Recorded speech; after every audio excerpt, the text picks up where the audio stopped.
Bonjour à tous. Aujourd'hui, je vais vous parler un, un sujet qui traînait sur le Discord.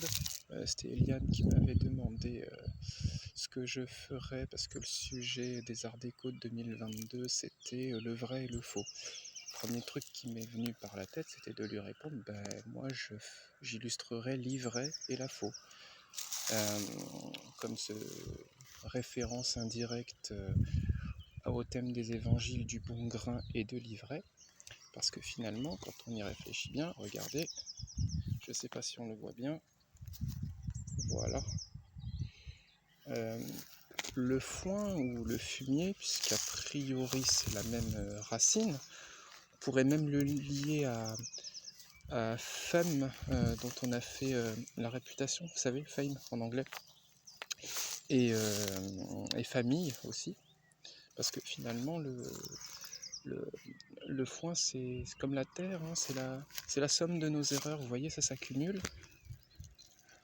Ça fait des gros tas, et finalement la famille, c'est la somme de toutes les fautes du premier couple. Hein. Si on y réfléchit bien, c'est comme ça que ça se passe, puisque la faute, c'est bien l'enfant que l'on porte en soi et que l'on doit, pour la rédemption, livrer. Et résultat, vous savez, on dit on en fait tout un foin, pour dire on en fait toute une histoire. Ce qu'il y a d'amusant, c'est que l'histoire, son orthographe ancien, la raccorde sans ambiguïté à l'estre, et en fait, on disait Esther ou Estoire. On a fait Easter aussi, vous savez, Pâques en, en, en anglais. Et à Pâques, il y a des œufs. Hein, et les œufs, c'est quoi? C'est bien ce qui porte l'enfant qui doit arriver. Il y a une tradition roumaine d'ailleurs qui consiste à peindre des œufs de Pâques et on les casse les uns les autres en tapant dessus. On dit Christos a unviat, le Christ est en vie, puis on vous répond c'est vrai, il est ressuscité. Et en fait, c'est celui qui a l'œuf cassé qui a gagné ou perdu, je sais plus très bien. Mais il y a une histoire de naissance à la Pâque. Alors, ça fait référence à la première vidéo que j'avais fait sur le passage, hein, Péchard en hébreu. Et je vous disais ça parce qu'en fait, finalement, le foin qui s'accumule et qui fait une bosse, vous voyez, c'est comme l'histoire des hommes qui s'accumulent et qui fait une planète, ou la Terre, hein, du coup. D'ailleurs, Esther et Earth, hein, toujours en anglais, vous remarquerez, hein, la Terre est la somme de nos erreurs, elle gonfle de tout ce qui s'accumule. Et pourquoi je vous parlais du bon grain et de l'ivraie? Eh bien parce que la parabole évangélique présente les choses ainsi. C'est pas la peine d'essayer de retirer l'ivraie. L'ivraie, pour ceux qui ne savaient pas ce que c'était, c'est cette merdasse que je vais vous montrer. Alors, vous voyez, en fait, ça fait un espèce d'énorme amas de racines, tiges très compactes. Ça pousse un peu partout.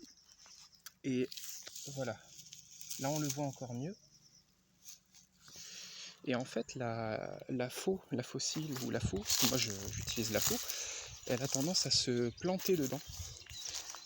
Ça arrête tout en fait, entre autres, hein, c'est un des inconvénients. Et par contre, vous voyez, il pousse beaucoup plus bas que le bon grain. Bon là c'est de l'afro-mental, hein, c'est un genre de froment sauvage, c'est pas très gustatif, ça sert à rien, mais ça peuple la prairie.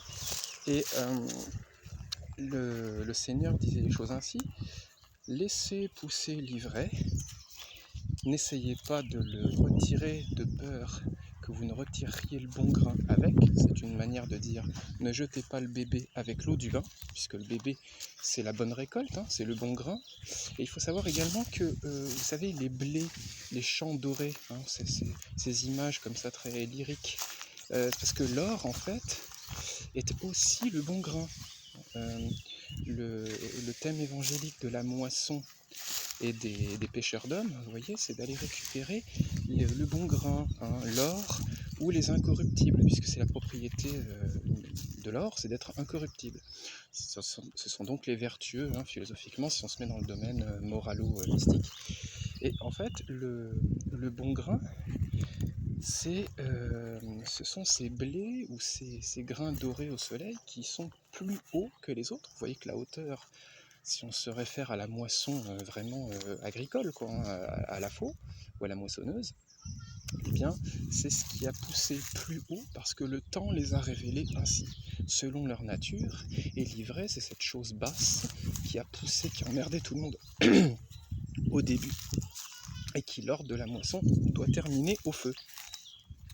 Parce que l'idée, c'est qu'en fait, rien ne sert jamais à rien. Le bon grain finira dans le grenier. Vous savez que traditionnellement, les greniers, c'est toujours en haut, hein, sous les toits, ou dans les granges, mais c'est en hauteur. Mais surtout, l'autre, il termine au feu. Et dans le but, bien entendu, de fertiliser les sols, parce que c'était une des méthodes qu'on utilisait. Hein, on faisait flamber on appelle ça des brandons, hein, je crois. Hein, c'est de l'herbe sèche comme ça, genre de paille, qui servait également à faire des torches. Donc voilà, comment dire, le ciel récupère toujours pour en faire quelque chose. C'est pas la peine de se demander pourquoi il y a de l'ivraie. Il est là pour servir à faire du feu, hein, tout simplement. Ça réchauffe tout le monde l'hiver. Voilà, bon, on fait pas des feux de cheminée avec de l'ivraie, mais bon, voilà, le feu ça sert à ça aussi.